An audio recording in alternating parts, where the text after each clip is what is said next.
অনেক দিন আগের কথা। এক ছোট্ট গ্রামে বাস করত রহিম নামের এক গরিব কৃষক।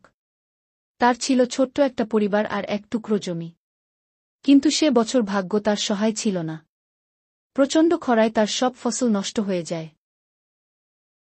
কি হবে গো আমাদের? ছেলে মেয়েদের মুখে কি তুলে দেব? ভেবো না। আমি গ্রামের মহাজন করিম সাহেবের কাছ থেকে কিছু টাকা ধার নেব। ফসল হলেই শোধ করে দেব। করিম মহাজন ছিল গ্রামের সবচেয়ে ধনী কিন্তু সবচেয়ে কৃপণ লোক। মহাজন, আমার খুব বিপদ।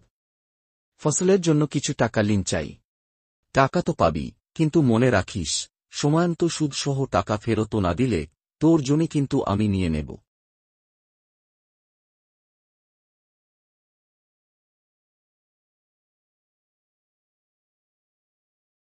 খরা না কাটায় রহিম সময়মতো টাকা শোধ করতে পারল না।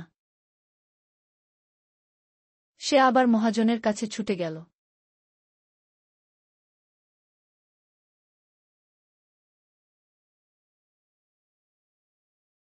মহাজন, আমাকে আর কয়েকটা দিন সময় দিন। আমি আপনার সব টাকা শোধ করে দেব। কোনো সময় দেওয়া হবে না। 1 সপ্তাহ সময় দিলাম।